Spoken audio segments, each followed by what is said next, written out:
welcome. Thank you all so much for coming out on this rainy first day of spring. Welcome to Conversations with Conscious.Enterprises live at Urban Zen. My name is Roxana, and if you're familiar with our online series at all, you know that we are exploring the evolution of consciousness through business. Tonight's event is celebrating women, business, and the mind-body connection.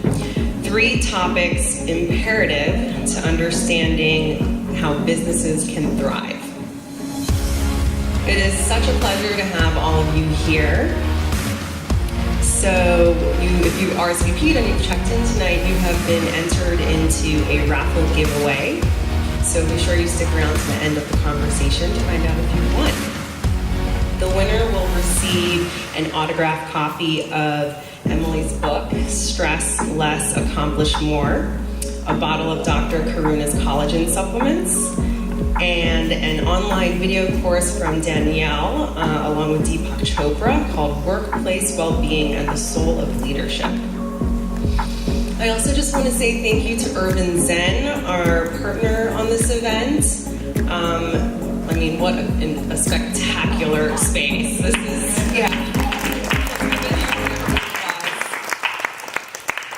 this is Donna Karan's philosophy of living, where she connects the dots with like-minded organizations like Conscious.Enterprises. So for those of you on the live feed who can't really appreciate where we are sitting right now, we are sitting amongst some beautiful art by 15 female artists. This exhibit is called King Woman, and if you have time to check it out at some point, I highly encourage it. To kick things off, before I introduce these phenomenal panelists, I'd like to get us all aligned with an opening meditation, and who better to guide us than Emily Fletcher, the founder of Ziva Meditation. All right. So this will just be a moment. It'll be 2 or 3 minutes just to drop in, to ground, to get present, to open ourselves up, get on the same vibe, same frequency, so that we can all have the highest experience possible. So to start, let's go ahead and close our eyes. Just settle in. I recommend having your back supported if that's available to you. And taking a big, delicious inhale through your nose. Exhaling through your mouth. So good. And inhaling again through the nose for the count of 2. Exhaling through your mouth for the count of 4. So we're doubling the length of the exhale from the inhale. Again, inhale for 2. And this time as you exhale, imagine softening your brow, your jaw, your shoulders, your belly. And again, inhaling. And this time as you exhale, imagine softening your hips, imagining the muscles in your legs starting to melt, feeling your feet on the ground. Just letting go of anything that isn't serving you, any anticipation of what may or may not happen. Just letting all that go. And now I invite you to let your breath be easy, gentle, innocent. We're going to use a short mindfulness exercise called Come to Your Senses, where we're going to use all 5 of our senses to ground ourselves so firmly in this present moment, in this body, right here, right now. So to begin, I invite you to hear all the sounds you can detect. The prevalence of my voice, the walking of the shoes, the clicking of the camera. And this is an opportunity to pull the lens of our awareness out, to zoom way out, and to include everything that's happening inside of this experience. We're not seeing the sounds as distractions, as good sounds or bad sounds, but simply noticing what's the most prevalent.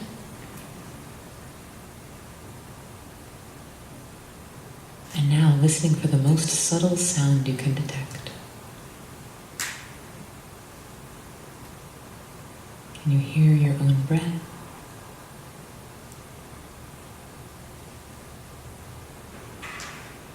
Really good. And now ever so gently bringing your awareness to your sense of touch. So asking, what's the most prevalent tactile sensation happening in my body right now? For most of us, it'll be our bums in the chair.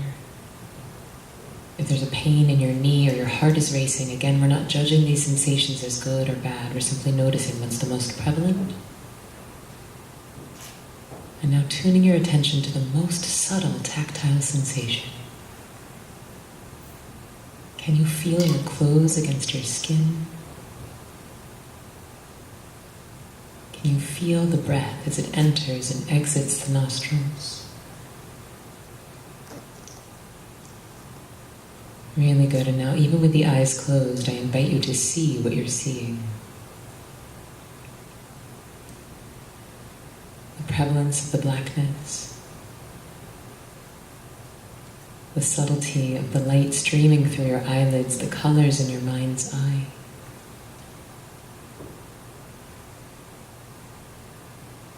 And now taste what you're tasting.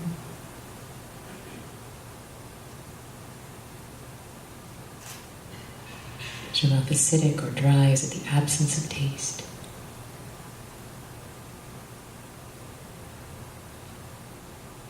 And finally, smell what you're smelling. How does urban Zen smell different than the West Village? How does a rainy day smell different than a sunny day? Can you smell your own shampoo, your neighbor's cologne?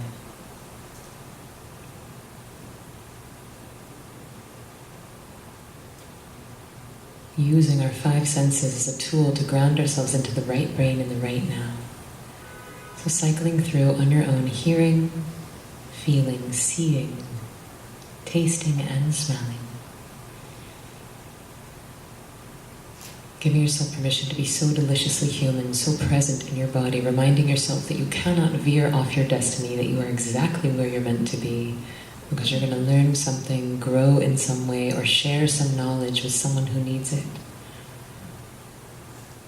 And from this space of expanded awareness and acceptance, I invite you to set your intention for tonight. What's one thing you'd love to learn? What's one discovery you'd love to make? What's one thing you can offer to someone in this room? Sending out a little psychic postcard. And knowing that as you do that, everyone else in the room is doing the same.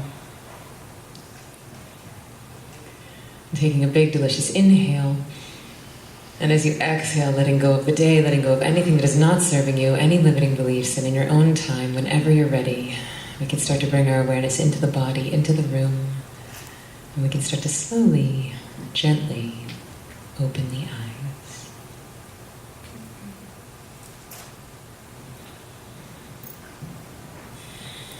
High five, you did it. Here we are. Thank you. Is this on? Kind of wanted to stay there. We'll just meditate all night long, you guys. Just intuit what we have to say. Silent panel. All right. Tonight we're talking about women, business, and mind-body connection. And what a better group of powerhouse ladies to encompass this trifecta in so many ways. Starting with Emily Fletcher here. She is the founder of Ziva Meditation, the author of the best-selling book Stress Less, Accomplish More, which has just sold 22,000 copies. Congratulations. She's considered a leading expert in meditation for high performance, having trained Oscar, Grammy, Emmy, and Tony Award winners, NBA players, CEOs, busy parents, entrepreneurs, and everyone in between. She's been featured in the New York Times, The Today Show, Vogue, and ABC News, and named one of the top women in wellness to watch. And she's also a previous Broadway performer. Thank you for being here, Emily. Next, we have Dr. Karuna Sabnani, founder of Karuna Naturopathic Healthcare here in the West Village. She's an Ayurvedic and natural medicine expert with patients domestically and internationally. She is a health and beauty advisor to supermodel Iman's company, Iman Cosmetics. She's a writer for the Huffington Post. She has appeared on national networks and has been featured on shows such as Dr. Oz. And she's also the author of Get Relief from Time Deficit Disorder. Thank you for being here, Karuna. And on the far side from me, we have Danielle Posa, founder of the Wellbeing Hacker. She is a childhood cancer survivor. She has led events with Deepak Chopra and has been mentored by Deepak Chopra. She is an expert in global research behind well-being as a former executive at Gallup organization. She left Gallup 7 years ago to consult independently with Conscious Brands, and her mission is to educate the world on how to measure and elevate well-being, and she does this through a variety of live and online courses. Thank you for being here, Danielle. Thank you. Our first question for the panel is about womanhood. The rhetoric around successful women CEOs and women business leaders has always emphasized the adoption of what I'll call the extreme dark side of masculine traits, being cutthroat or aggressive, insensitive, or apathetic, for example, and perhaps a suppression of many feminine attributes in order to achieve success. But what I see when I look at the new and evolved and conscious businesswomen emerging today, like those of you on this panel, are well-balanced energetics of pragmatic entrepreneurs who are also fully owning their womanhood, their intuition, their empathy, and honing into their sensitivities. All the things that make women so powerful. Can women have all these attributes, masculine and feminine? And should we? And how have each of you established this balance of feminine and or masculine energies in your lives? Do you want to start with me, or just feeling inspired? Go for it. Okay. I actually feel like I used to be out of balance. I felt like I used to have too much masculine energy. I remember when I went to India, I got a mala necklace, and it was like Rudraksha mala beads, and they were meant to enhance masculine energy. And so when someone told me that, I immediately took them off, and I got some moonstone mala beads. And then I told my husband that. I was like, I think I have too much masculine energy. And he's like, you're an idiot. No, you don't. He doesn't think I'm an idiot. He's not like misogynistic. But it was interesting because around my husband, I did not have an imbalance. I think because I am a strong woman, I think I had this idea that I needed someone that was always going to balance me out, or that had a reciprocal ratio of masculine and feminine energy, so I would attract men that had a lot of feminine energy. And I think we all have masculine and feminine energy. And I think that sometimes it's hard for us to uncouple male-female from masculine-feminine, but I think we all want to have a balance of all of it. And so I think that this rising of the divine feminine that is happening does not have to be a confrontation to men. It doesn't really, it's not gender-specific, I don't think. It's really a rising of the feminine energy, which should be waking up in women and in men. And I think we're seeing that in entrepreneurship right now. I think that as far as my business is concerned, I think we have a model of generosity. I think that's one of the reasons why we've been so successful. Our marketing plan is really nurturing. It's taking as good of care of our people as we can, and then that becomes its own marketing message. And then there's also a decent amount of hustle, but I don't think that that's necessarily masculine. When I feel myself getting out of balance, it's when I'm just working unsustainably. And even through this book launch, like I also have a 9-month-old son. So I'm like waking up into this feminine, I mean, that is a very feminine thing, is when you conceive a child and gestate a child and birth a child. And I was birthing this book simultaneously. And so I felt like I actually had to wake up.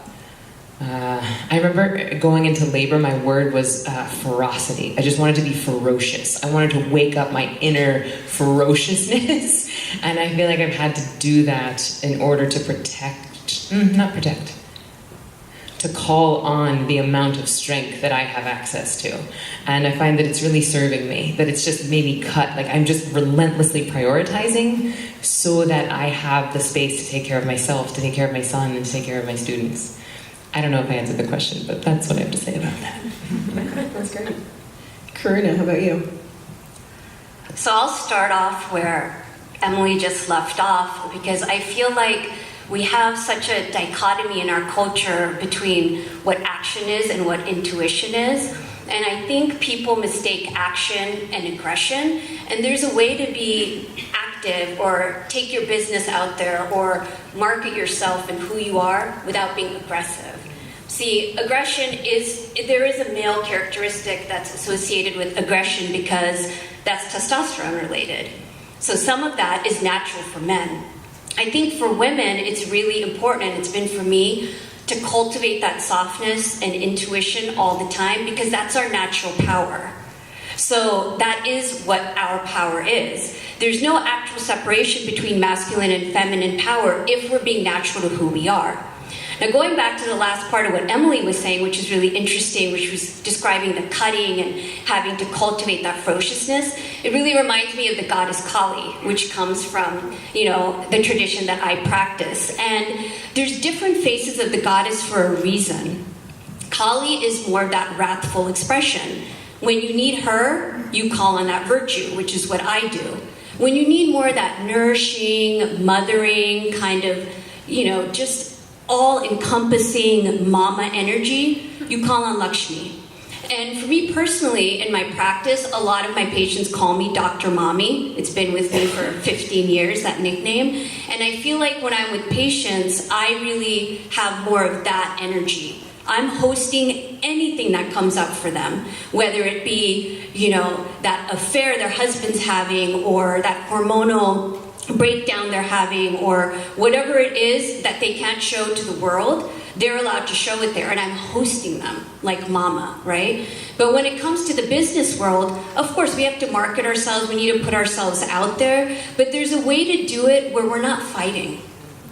I think that is, really important with the question that came up from Roxana. What's happening in our society is that people are saying, women are so aggressive, they're fighting, why are you so masculine? Oh, you're trying to be like a man. We're not trying to be like men. We just want our voices heard. That's the difference. So how can we do that and be soft at the same time? Having a, very sharp tone is not necessarily being harsh. It's just having a sharp tone, right? It's about knowing who you are, really. And for me personally, I grew up in an Indian family, first generation, and I'm the oldest. So of course, we had that be a doctor, be a lawyer, be an engineer, which we have all three in my family, ironically. So it was for me how to do it differently, like having that major ancestral background and definitely pressure. I mean, I grew up and my dad said, you're the oldest and I wanted to have a son. And it's you, so you're just going to be my son. Now, I took that and I ran with it. I went to, the first women's college that was founded, which is Mount Holyoke, United States, and I definitely was like gung-ho feminist. But really to get to this point now, years later, where I can be that voice for women. Because a lot of women, I feel like, are still battling with allowing themselves to be soft in the world. A lot of them do it like in my office, and I'm sure to all of us, on this panel in our individual sessions, but it's much harder to do when we're out here. So I think it's like a constant reflection that we have to give ourselves. Like, are we in our bodies? Are we in our hearts? Are we getting enough touch? Are we nourishing ourselves enough before we put that out there? So I think that's really important to remember, like nourishment. Great answer. Do you mind just reading it again one more time real quick? Yes, of course. Basically, the question is about masculine and feminine energy, and should women have both? And how have you established a balance of both masculine and feminine energy? Okay, got it. Hello. So thank you for this, because this is an amazing, amazing place to be for so many reasons, not just the space, but the whole conversation. And I love this question. I think it's so important. It's like a question of our times right now, I think. This, balance of male and female energy that just exists in the world, as opposed to it, even thinking of it from an individual place. And when I first saw the question, I immediately, when you first sent it out to us, I immediately thought of this week what happened to me, because I faced a challenge of my own male-female energy earlier this week. And I used to work with a coach, his name was Martin Cohen, and every time we would meet, he would ask me where my energy balance was, what percentage masculine was I that day, and what percentage feminine. And it got this thing ingrained in me as like, wow, there at any time I could be embracing one energy or the other energy. And he would talk about the fact that it's not male, female, and that we all have this energy, and that, some men lead with feminine energy or masculine energy. And when you strike the balance, that's kind of like the juiciest, most, powerful place. And I think it's like the most authentic. So anyway, back to my story. So I have a 6-month-old. This is one of my first times out of the house in the past 6 months. And doing great. Thank you. Which is very cool that this gets to be one of the first places I get to be in these past 6 months. So her name is Giovanna, and she's super cute and animated, and babies I think are meant to be these like presence makers. They kind of like ground you in the present, because you kind of have no choice but to just be with them. And I was kind of struggling because I do have a tendency to always want to work. I love the work that I do, and I'm constantly, when you're breastfeeding, your mind's racing with all the things that you want to do that you actually can't be doing at that moment, right? So you're just like constantly, I'm like torn between, kind of like you said, Emily, this very much in the midst of this feminine energy, while like kind of the masculine energy is running, wanting to do things, wanting to accomplish things, wanting to check things off my to-do list. And I realized that I was like starting to get really stressed out over the past couple of weeks because of this challenge between the two energies. And Martin actually happened to call me out of the blue earlier this week and asked me how I was doing. And I was like, wow, that's kind of strange. And when I realized that I had to actually give into the feminine energy of not wanting to just do, and like surrender to this child that I have and appreciate her and just be present with her, it was like all of a sudden things opened up. I realized the stuff that I didn't really need to be focusing on in my work and what was more important, and that I just wanted to, focus on like one thing. I have this retreat coming up, and I'm like, that's the most important thing for me right now. And it created this clarity. So I think like kind of the moral of the story is, we all have these energies going on, within us at any given time. And when you can strike that balance, leverage, the masculine when it's important to get those things done, to, do the things in your life that need kind of that accomplishing. And then leverage the feminine to be, present and, powerful in a very authentic way. I think that's kind of that has a lot of potential for us as individuals, but really as a society, if we all kind of become more balanced in that way. Right. So balanced utilization is what we should be striving for, it sounds like. Also, just one thought. I'm just wondering how many men have ever had a coach ask them, hey, what kind of balance are you having between masculine and feminine energy today? And like, what a different world we would live in if that question was being asked to both genders.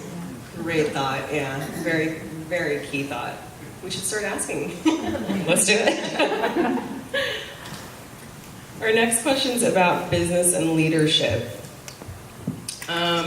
Each of you have excelled in very different fields before you began your careers in places quite different from where you are today. Where along your journeys did you have your aha moment to build the businesses you have now, and has the original intention shifted or changed at all? So I used to be on Broadway for 10 years, and my last show was a chorus line where I was understudying 3 of the lead roles, which means you show up to the theater with no idea which character you're going to play. Sometimes I'd just be chilling in my dressing room doing my taxes, and someone would get on the loudspeaker and say, Emily Fletcher, we need you on stage. And I would start panicking because I wouldn't know which outfit to put on. So I'd just grab all 3 of my leotards, run down 7 flights of stairs. Someone would put me in a costume. And sometimes I would be on stage before I knew which character I was. I'd be like, well, there's no Val, so I guess I'm Val. And just into tits and ass. That's the name of a song. I was not a stripper. And so anyway, this constant anxiety led to insomnia. I couldn't sleep through the night for 18 months. I started going gray at the tender age of 27. I started getting sick and injured. And so here I am living my dream on Broadway, doing the thing I wanted to do since I was a child, and I was miserable. And so, long story short, I found meditation. It cured my insomnia on the first day. I stopped going gray. I'm going to be 40 on Wednesday, and I have 1 gray hair. I was legitimately going gray in my late 20s. I did not get sick for 8.5 years after learning. I then had my bachelorette party and really earned that one. And basically this thing up-leveled my performance so dramatically that I felt inspired and compelled to share it with others. So I left Broadway, went to India, started what became a 3-year training process to teach. What I did was a little bit more akin to getting your PhD in the Vedas than it was like a weekend yoga certification. It was, thousands of hours of apprenticeship, thousands of hours of meditation, hundreds of hours of transcribing books in Sanskrit by hand. I mean, it was not a joke. Anyway, then I graduated. I started teaching just meditation, the meditation that helped me so much. And I did that for about 5 years or so. And then I started noticing that the world is filled with ex-meditators. I mean, seriously, just to take a little poll, how many, and this is maybe not a great cross-section of humans to ask this question to, I'm not going to ask, but I'll tell you that when I normally speak at corporations or events, I'll say, how many people have tried meditation? 100% of the hands go up. And then I say, okay, how many of you guys have a daily practice? And about 98% of the hands go down. But every single day you do it come hell or high water. It's like 2 to 5% depending on the room. And bridging that gap of the people who know they should be meditating and the people who are actually effing meditating, that's why I wrote my book, that's why Ziva exists. And it's why I actually pivoted from teaching just meditation to developing the Ziva technique, which is a trifecta of mindfulness, meditation, and manifesting, the 3 N's. And we use them in different ways. A lot of people think that mindfulness and meditation are the same thing. They're not. I would define mindfulness as the art of bringing your awareness into the present moment. Like the exercise we did earlier, I would call that mindfulness. The meditation that I teach at Ziva is all about getting rid of your stress from the past, which is the thing that actually up-levels your performance capabilities and increases your cognitive performance. And then the manifesting is good for high achievers and high performers because they're like, oh, I didn't just waste my time. Now I can really hitch that meditation time to what I want to create and the goals I want to accomplish. So anyway, yes, there was both a big aha moment that made me start and then a big aha moment that made me transition. And really, to be very honest, I left sort of the patriarchal nest that I was in of the meditation tribe that I was in, and then I left and I started my own thing. And that felt, and the question that I asked when I developed the Ziva technique was, how does the divine feminine want to flow through me? Like, how can I bring a feminine voice into what is largely a very patriarchal, like, male student to teacher, very, like guru student lineage. And I think we're moving into, like, as this divine feminine is waking up, we're going to have like a lot of little Buddhas instead of like one big Buddha, because we're all going to have more of a direct access to the divine, which is what I think intuition is. Your intuition is God cueing you as to where God wants to use you. And the louder that intuitive voice is, the more you can act in alignment with the divine. And that seems to be working. Like I seem to be getting high fives from nature the more I'm innovating and creating. So you basically, from the inception of Ziva meditation till now, it's been kind of the same motivation. Well, what do you mean motivation? Like, has anything changed in your intention with what you're doing? Yeah, big time. So in the beginning, I was just teaching meditation, and then in 2017, so only 2 years ago, is when I developed the Ziva technique, which is like when I started teaching this trifecta. It's when I sort of doubled down on working with high performers. And the reason why I do that is that I wanted to, like, this book and my whole company really is basically like a Trojan horse. It's basically like wrapping the very powerful medicine that is meditation in the candy coating of like, hey, it's going to make you more money and help you have better sex.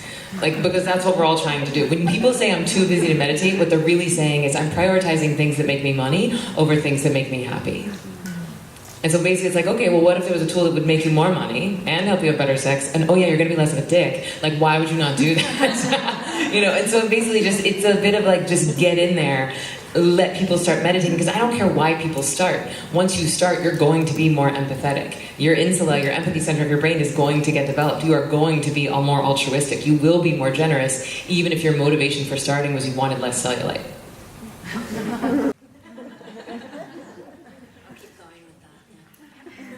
So when I first started my medical practice, it was like 16 years ago or something, I was seeing a lot of patients, I was getting good results, but mainly I was feeling that something was missing both for them and for me. Again, I was new, I was young, and I didn't figure out right away what that was.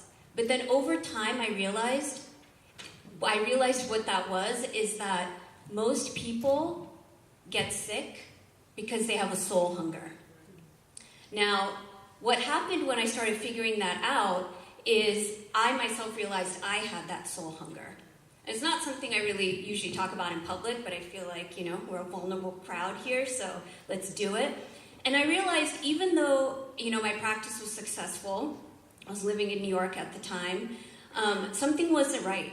It wasn't fulfilling. And I took a step back myself and left New York and studied more of my own spiritual path, which just came upon me, which I think does for a lot of people when you're ready. The teacher will come in whatever form you need it. And I realized slowly over time, as I took a step back also from my work, that everything is eating. Either we're eating or we're being eaten. It may sound scary, it's true. So it's like, told you I was going to follow up, Emily, we're just going to keep this bridge going here. And we have to watch where our energy is going. We're eating with all 5 of our senses. Now, when I first started my practice, I wasn't completely aware of that. It was like, okay, we'll steam your kale, have your almonds. I don't do that anymore because the health is not in the food, the health is in you. And the food you need is the food you need. Someone's poison can be another person's nectar and vice versa. And I've seen that. And it can change for you moment to moment and season to season, which I also practice Ayurvedic medicine, and we're always looking at that, right? But medicine is not only the food that you put on your plate, your so-called restaurant plate. It's what you put on your life's plate. That's what I didn't realize when I first started, when I became a naturopathic doctor. It wasn't big enough. It wasn't holistic enough, even though I had that training, right? So I realized the 5 senses in Ayurveda, they're everything, and they're there for a reason. Because what you surround yourself with, whether it's taking in, music, who's touching you, how you're touching yourself, the sense that you're taking in, the environment you're in. I mean, the environment you're in has such an effect. Look at everyone here. It's just been so happy to be in this space. There's a reason for that. It's feeding you. And when we look at everything that we're taking in, we have such a different experience in our health. And that was my big aha moment, was feeling that, soul hunger, and then teaching my patients to first of all identify where you're lacking, because it's very different, For me, it may be, oh yes, I need like that perfect relationship and it'll balance everything out, which is true. And you never know. That's what I may need, Over here, we may need like the perfect nanny, like down the road. She's thinking, yes, I want to get my, work going. Where's the perfect nanny? And then her stress will release, cortisol will come down, and she'll feel better. All the kale salad in the world's not going to give her that, right? And, with Emily doing her book tour, I'm sure she's finding she probably needs more sleep, she needs more support. There's always surprises when you're doing a tour, and she's looking for like the perfect support. Again, you can take all the supplements in the world, you can go and run at the gym, but you're not going to get that. So, what I want to leave you with, what I realized, my big aha moment is find out what you need and fill that need. Great advice. I love the soul hunger and the nature high fives. That's good. So aha moments. I think it's so important to be able to, I think one of the most important things about meditation is that it actually opens you up to see the aha moments, right? Because how do you have them?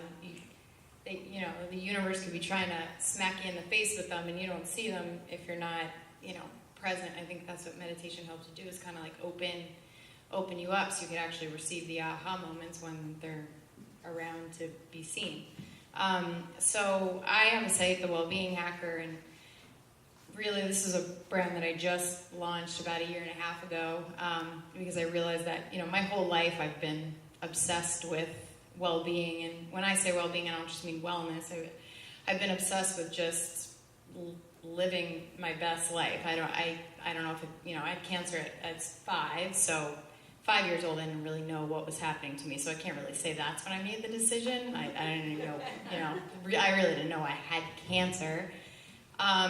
But everything I gravitated towards in my life has always been about things that will, help me learn more life skills. Like I gravitated towards sales when I was in college because I thought that was the best way to learn about relationships and, increasing my own drive and motivation. And I gravitated to Gallup. I was a management consultant there because they had this like world-changing mission, but all of the consulting work that we did for businesses was about, looking at people as the greatest asset of a company. So we taught organizations how to improve employee engagement and, improve their managers and stuff to really value, their people. And so I have always gravitated towards these types of concepts. And I think the aha moments in my life that have, I think of aha moments almost as like course correctors, almost like a switch on a railroad track. It's like the aha moment happens, and all of a sudden, the train's headed a different direction. So when I think about like what my business is about now, which is all about elevating the well-being of individuals and workplaces, with the ultimate mission of having society look at well-being as the metric for success. Like that's kind of my biggest mission. And so when I think of the aha moments that have led me there, I think one of the biggest ones for me was when I was at Gallup and their research came out about well-being all around the world. And some of you might be familiar with this now. There's more happiness reports that are coming out more and more these days. But their research was really the foundational, was the first that ever came out, measuring quality of life all around the world. And when I saw that, I was like, this is so important for the world, because if you can measure well-being in a legitimate way, in a way that countries can measure well-being, and when companies can take this metric really seriously, then the world can change, because you have to change the metrics of success in society. Right now we have the wrong metrics for success, and that's why it's a shit show out there. But when you change metrics, everything changes. The conversations change, boardroom, meetings change, because people are talking about something different. Presidents are talking about something different. Maybe not ours, but they, would be if they're more conscious. So when I had this like aha moment, like, wow, this can really change things. At that moment, I remember I emailed my CEO and I said, I want to be the best in the world at well-being. And I was 23 at the time when I said this, which probably sounded a little crazy, but he used to always tell people in the company, find something you want to be the best in the world at. But there was something about that. It was like, it just like solidified for me. Like, that was definitely that course correcting moment of like, I could feel it in my soul of like, this is what I want my life to be about. Like, this is, what I want to do in the future. And it's evolved over the years now since I've said that. That was almost 10 years ago. But, I think when those aha moments happen, they really are just aligned with your soul, and you have to like hear them and then do something with them and have them come out, in your business in some way. So that was probably the biggest one that's, changed my life and the direction of my business. Great. All great answers. Thank you. Another one about business and leadership for you guys. So a big part of what Conscious Enterprises aims to do is to reveal the symbiotic relationship between impact and introspection. You can't maximize one without the other. What have your experiences been with getting the biggest external impacts by looking internally or introspecting? My whole business is built on exactly that. Like, I basically teach people how to make more impact in whatever they're doing by giving them the tools to turn inward. right? And a lot of people think that meditation is about quieting the mind. I think that's crap. I think that the mind thinks involuntarily, just like the heart beats involuntarily. And a lot of people feel like meditation failures because they're trying to clear their mind. To me, meditation is about taking your right brain to the gym. And your right brain is the piece of you that is downloading your intuition from nature. And so if you turn inside, if you are introspective, if you take the time to de-excite the nervous system, you actually have a fighting chance of hearing this little whisper, this little intuitive voice of nature cueing you as to where and how nature wants to use you to go and deliver your fulfillment. And when a lot of us are dealing in this old model of like make as much money as we can, get as high up the patriarchy and the hierarchy as we can, then we're willing to get into what I call the I'll be happy when syndrome, right? I'll be happy when I graduate from college. I'll be happy when I make $1 million. I'll be happy when I start this company. I'll be happy when I go on vacation. I'll be happy when I get back on Wi-Fi and I can answer my work emails. I'll be happy when I have a kid. I'll be happy when this kid stops breastfeeding. I'll be happy when this kid gets the F out of my house. It's like we just put our happiness at the end of this carrot and then we die. And a lot of people live their whole lives seeking their happiness externally. And what I find that meditation does for us is that it allows us to access our fulfillment in the only place that it resides, which is inside of us. You're flooding your own brain and body with dopamine and serotonin so that you stop becoming so attached to the external goals. And because you're taking that right brain to the gym, which is like the Wi-Fi router that is connecting you to creativity and intuition itself, those ideas, those cues are coming more easily, more readily. As Danielle said, it's like you can hear and see the aha moments when they're coming. And I think that just makes you more successful in an easier, more elegant way, no matter what your job is. And it seems that my intuition has served me in this business as well, because I have a Bachelor of Fine Arts in Musical Theater. And so I know zero about running a business. And I just realized that only 3% of female entrepreneurs cross the 7-figure mark. And we did last year, which I'm really proud of. And especially we're female-owned and largely female-run, and it's a business and wellness, right? And I have no business training, and so I can attribute that only to my intuition. And so I think that it's not an either-or, it's absolutely an and.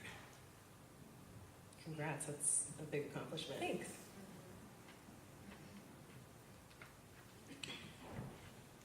I feel very similarly to how Emily started out, in that introspection is like everything in my life. I mean, most people who know me probably see me, half the time in the world, and half the time I'm like a yogi, just hiding out. And, it's interesting to be presented with this question when we got them, because it made me introspect on how that actually impacts the outer, because for me they're so integrated that I've never actually separated them. So when I had to give it a little bit of reflection, I realized that what I actually do is I go inside, which actually isn't inside, it's just dropping out external noise and stimuli which we're bombarded with, and that something happens in that space. We can call it intuition, we can call it touching source, we can call it just actually settling into what is. Any of those, all of those are happening. And I realized, the impact that it's had on me personally, which is directly connected to my, medical practice, is that it allows me to hear in a certain way. And this is not meant to sound new agey at all. I'm not new agey, but there's something actually guiding me that's from the unseen world. And whatever your belief is out there, whether it be God, the universe, whether you're an atheist, something is still happening behind these walls here. There's something beyond our control that assists us when we get quiet. And, we may find ourselves making decisions that are very out of sync with what people actually think of us when we have more time for introspection. And that's because a lot of our personality is just a cover-up for that space.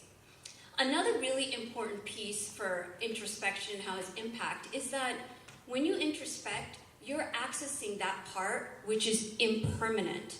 Everything else is going to die. That's the reality. Everything. And that essence nature in ourselves is impermanent. The more you reside in that and bring it out, the more powerful you are. So that's the more powerful you'll be in business, the more powerful you'll be in relationships, the more powerful you'll be with your own heart and your sense of self. That's what impact is, right? It's like it's a force. And how are you going to bring that force out? If you don't introspect and you rely on your partner, your teacher, your bank account, your anything that's external, and we have an earthquake, I'm from California, I've been in 2 big ones, and everything shakes and you have no control and no warning, like hurricanes here, and you lose everything, where do you go? You have nowhere to go.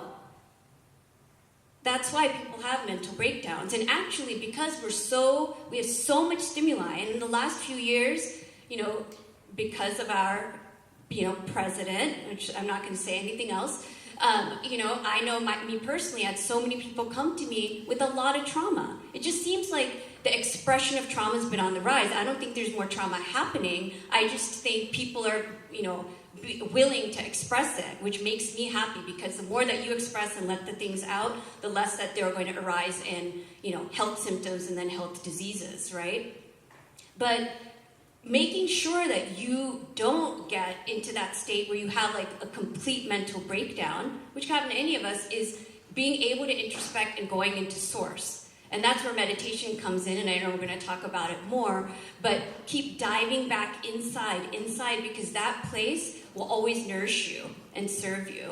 And I know it has me. Thank you. So since we're talking a lot about meditation, I actually just want to talk about a couple other ways that I think are important to introspect that are different than meditation. Because I think, to me, meditation is the way to make introspection a daily practice. But some of the other really important forms of introspection are also doing, I think you've got to take some time to really invest in yourself, whether that's doing some type of, course or retreat or something that takes you outside of the typical life, right? Out of, I call it the automaticness of life, right? So we're kind of, we get pulled into life very quickly unless we create interruptions. So meditation is a daily interruption to kind of stop that automaticness and say, wait, hold on a second, how do I want to change my day and change my life? But then I think we need even, stronger interventions. We need to take the time to actually step away, whether that means going somewhere, and doing some soul-searching travel, which I'm a huge believer in. I've spent a lot of times alone on beaches with white paper in front of me, like just, literally with nothing to do. I went to Haiti one year for Thanksgiving. My mom wanted to kill me. And I just sat on a beach by myself, literally the only person on a resort in this little place in Haiti. But those are the times that I would come back and I just felt like it was a major course correction, and we've got to really pull ourselves out, especially I think being in New York, where it's like, you're literally just kind of sucked into this vortex of life. And so to make sure that you're being aligned with source and stuff, you've got to create these interruptions. So I think, intentional travel can do it. I think taking the time to do I've done a lot of self-development courses in my life, but I swear by them because we've got to keep ourselves on track. And they create that space in life and that interruption that I think is very important. And unfortunately, the only other thing that I think does it is the major life or death moments that we have, the big wake-up calls. Those are the other sources of introspection that create an interruption in our life and say, whoop, I don't want to go this way anymore, I want to go that way. So in order to create a near-death experience without having one, you either have to get really grounded in your meditation practice or create interventions in your life that are similar to that near-death experience. So to me, those are kind of like the different forms of introspection that I think we need almost every single one of them in some form in our life over the course of our life. Great insights, ladies. Thank you. We'll do one more question and then we'll go to Q&A because I think we're running short on time. The last question is about wellness and mind-body connection. So the connection between mental health and overall wellness and energetics, as I like to call it, you guys are calling it spirituality or other words, I like to use energetics. So the connection between mental health, overall wellness, and energetics, although understood by many ancient cultures and civilizations, is just now beginning to be accepted by the mainstream and conventional science. How can we as entrepreneurs and professionals educate others about the importance of this mind-body-energy connection? Well, I think this is a fascinating time to be alive because science is catching up to what these Indian dudes have been saying for 6,000 years. You know, it's like, oh, we've known this stuff for a long time. And now now we can prove, okay, yeah, meditation is good for you. Yes, eating for your dosha, your body type is good for you. Travel is good for you. You know, journaling. But now we're actually able to see how different types of meditation are impacting the brain differently. You know, as neuroscience is getting more advanced, it's like people don't feel it's not as tertiary anymore. It's not as fringe anymore because science is backing it up. And this is creating an upward spiral because the more science there is, the more high performers are willing to out themselves as meditators. And then the more high performers are outing themselves as meditators, the more science follows behind that. And then it's becoming a self-fulfilling prophecy. And I think that we're very close to it just being a no-brainer. Like, I think even now, no matter where you are, at least in the United States, you don't have to meditate, but you can't write it off, right? It's just like you don't have to exercise, but no one can argue that exercise is not good for you. And I think now we're finally there with meditation where it's not just like a woo-woo waste of time. We're like, oh yeah, it's good for you. I don't have time for it, but I know it's good for me. And I think that we're realizing that what we've been doing is not sustainable. We can't just caffeinate ourselves all day and drink ourselves to sleep at night and wonder why we get cancer at 45. It's like, oh, maybe what I'm doing is not sustainable.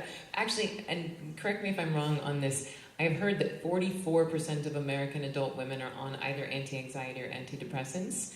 You know, teen anxiety levels are higher than they've ever been. And so, and then this is not to be a judgment against anti-anxiety or antidepressants. I think they're very useful tools. And I think that just like meditation, it's a tool. And sometimes people meditate and need medication. So I'm not trying to proliferate any sort of stigma around it, but I don't believe that 44% of American women have a Zoloft deficiency. You know, I think that we've not been equipped with the tools to exercise, and we're not having enough sun, and we're not having enough sex, and we're not having enough eye contact, and we're having too much technology, and we're eating food that isn't food, and it's just death by 1,000 cuts. You know, and it's not one chronic thing, it's just, and actually, you know, we've referenced, you know, our current administration, but to me the current administration is just the cancer diagnosis. Right, but it's that, and sometimes there is pediatric cancer, so I'm not trying to invalidate that, but sometimes cancer is a result of a lifetime of tiny imbalances. And just like a cancer diagnosis, it can be the thing that wakes you up and it allows you to just seize and suck the marrow out of the rest of your life, or it can be the thing that kills you. And I think that we, and by we I mean the people in this room and the people watching and the people who are even interested in a conscious enterprise conversation, we will be the ones who decide which one of those directions we go. Do we drive this bus off the cliff, or do we turn it around and let it be the most impactful awakening experience that we've ever had? And I think that's an exciting time to be alive.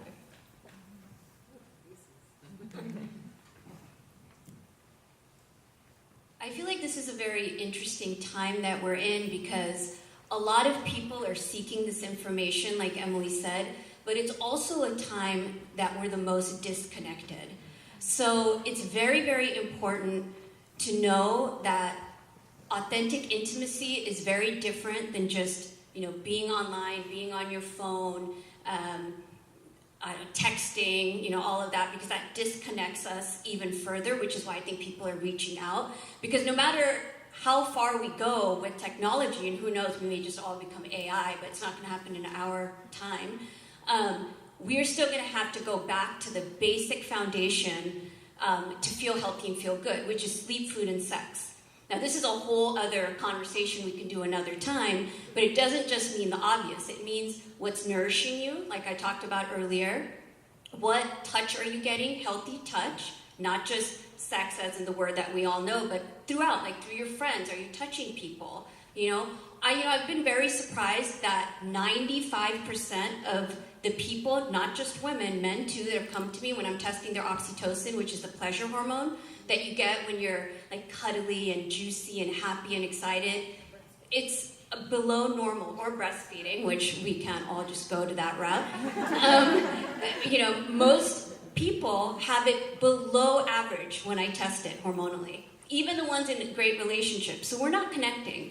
We're not connecting to each other. We're not even connecting in our relationships, right? So that brings me to the second really important piece on, what we all can do to connect our mind and bodies, because they're actually not separate.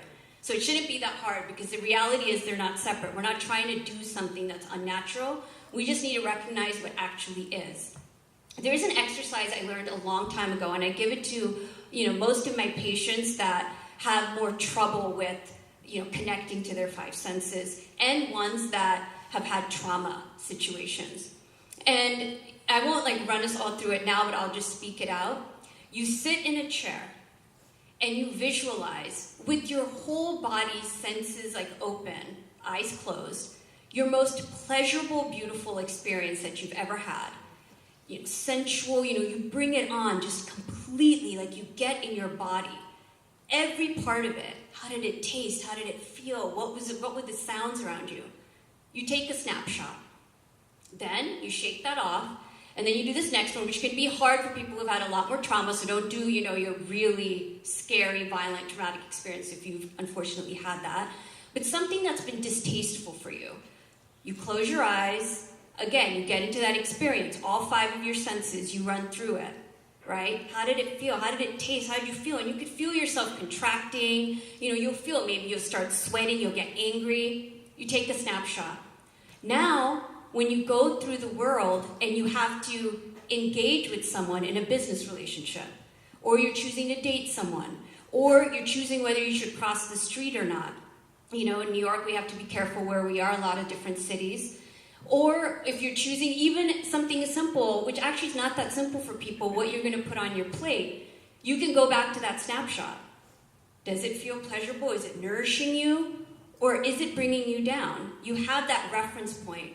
It's really important to have a reference point for your feelings. That's what's going to connect your mind and body. And the more that you practice it, you will make decisions that actually serve you, not take from you or drain you. And a lot of those decisions come from the disconnection. If we're just out there and just looking at, what does this magazine say is good for us? What does this person say is good for us? We're going to lose. We're going to be unhealthy. And a lot of my patients will say, no, just give it all to me. And I say, no, how did it feel for you? How did it feel? We did this for a month. How did it feel? This is specific for you during this time. If you move to Hawaii, new protocol. New York requires a new protocol. Someone who's breastfeeding has a new protocol for what they actually need, right? And the key always is going to be to go back to your feelings and connect them to your body. So I hope that exercise helps you. Yes. Can I ask a follow-up question on that? Yeah. So is the exercise, now that I have the imprint of most pleasurable, not so pleasurable, I feel that imprint in my body, and then if I'm deciding what I want to eat, or if I'm going to cross the street, I'm just which feeling is this? Yeah, so you can feel if that ignites that same pleasurable feeling or the distasteful feeling. And that way you connect to, you may not, discrimination is very hard for most people. Choices are very difficult unless you have that internal center down in which to choose. And again, something I said earlier, and I feel this often too, my mind might tell me a decision's right, but my body is screaming no. Oh, that's a really important point. When the body screams no, everybody, listen. It sounds so simple, and I know it's a famous book that I also love, has that title, but that is what creates disease. And we all fall to it. Because sometimes we don't want to listen. We want that person, that life, that job, that home, that path, but our body is saying, no, don't do it. Stop, slow down, whatever, fill in the blank. Leave him, divorce him, pick that one, whatever, pick that meal. And, it's not, just a clarifying thing here, it's not always obvious. Sometimes it may be that you need that chocolate cake, you need to have that glass of wine. It's not just alcohol's bad, meat's bad, fast food is bad. It's not always the case. In that moment, if you've ran a major marathon or you've exerted a lot of energy and you have the digestion for it, you may be able to eat that heavier meal that, take on more, and you digest it, and the next day you go back to your, routine. So, yeah, going back to that imprint is really key. Yeah, you're welcome. Do you want to go on to the next question, and I'll start with that one? Are you sure? Yeah. You want to answer this one? I kind of lost it again, and I'm thinking that you Okay, probably we're going need to go to keep Q&A. going. Yeah. We'll start with you on the Q&A. Oh, I thought there isn't another No, one. we're running short on time. So All right, can you to me? I just want to have it. Yeah, absolutely. So we're talking about mental health, wellness, and energetics. And how can we as entrepreneurs and professionals educate others about the importance of this mind-body energy connection? And we've obviously steered into a few different nooks, but Sure. Okay. Yeah. I just wanted it in my head. Okay. So I think first and foremost, just like as much as we can just be, kind of practicing this more conscious mentality as professionals and living by that and just being that example in our workplaces and our lives is really like it's kind of the first place to start. Because I am such a believer in this, idea that we need to be changing our metrics of success in society. I think that's another way to be either encouraging our workplaces to change how we're, measuring success. Are we measuring the engagement of employees and the well-being of employees? Are we looking at alternative numbers like that to really make sure that people are thriving? So encouraging and having a more critical lens as to how we're measuring that success in our own life, in our workplaces, and in the organizations that we're a part of, even in education systems and stuff like that, to say, are we making sure that they're designed in a way to help people excel and to thrive in their life, or is it more about the bottom line, right? And that's important too. It's just that we're focused too much on that side. So if we put a more critical lens on our selves and how we see our success, and making sure that it's actually aligned with source and aligned with the deepest part of who we are and the things that are truly meaningful and important to us in our lives, that's what success really is. And sometimes it's hard to stay focused and grounded as that being what success is, because we're surrounded by social media that paints a certain picture of everybody's life, and we're caught up in this successful city, right, and pulled into so many different things maybe that aren't important to us. So just being, I think that being the kinds of professionals and people that regardless of what's going on around us, stay true to ourselves, and then encouraging our organizations to do the same thing, I think is really important. Good answer. Thank you, ladies. So I think we're going to go to one quick Q&A for one lucky person who wants to ask a question. Do we have any questions? All right. Danielle, can we get the mic over here? Or mic runner Danielle? Where's the mic going?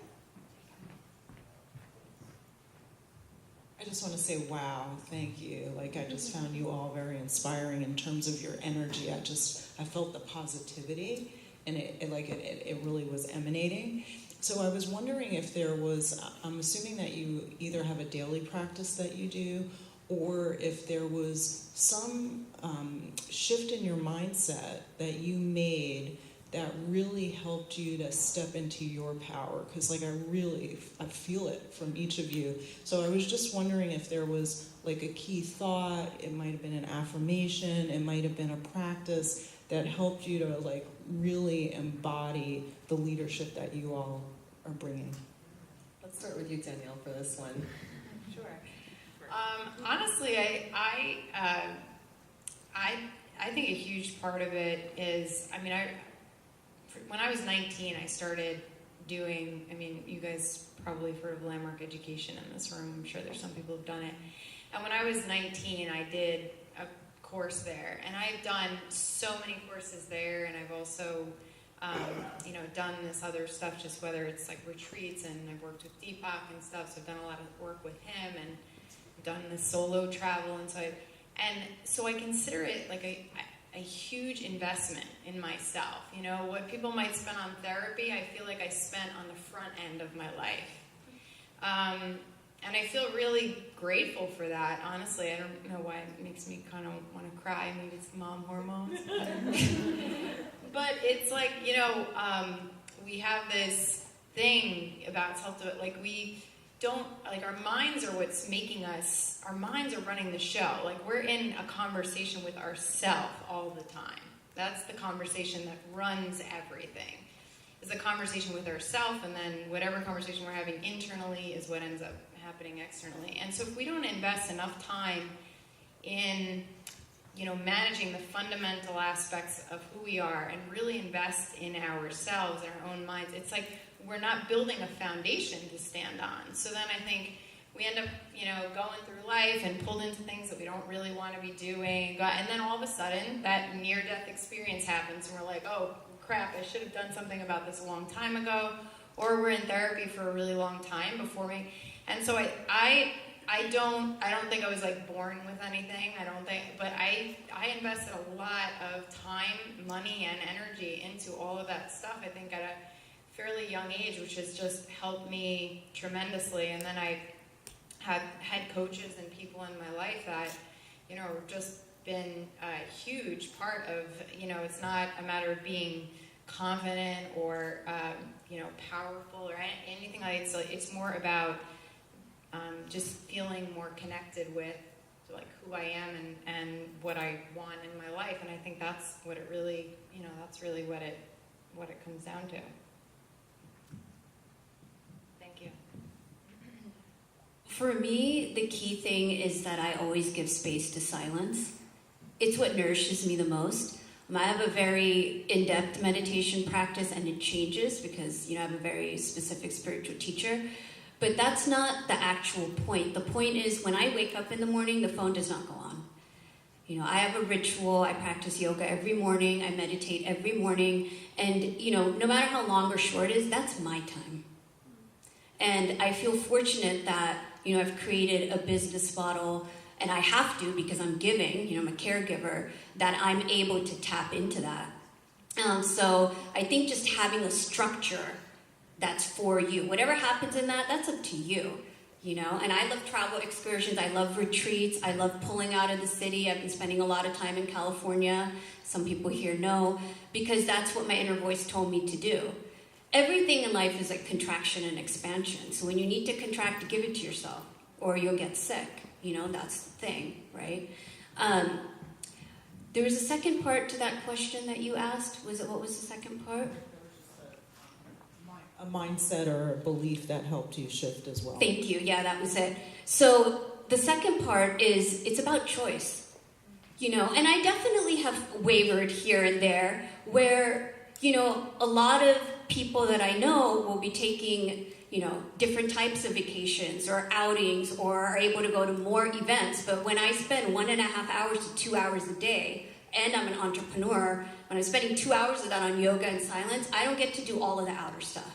But I don't look at it as deprivation. And a lot of my friends will say, well, how are you committed to that? How is it? How do you do it? But for me, it was a choice early on, and now it's not even a choice. It's natural. I brush my teeth, the mat goes out. Like, it's rote. And the key thing there is that it's not punishment.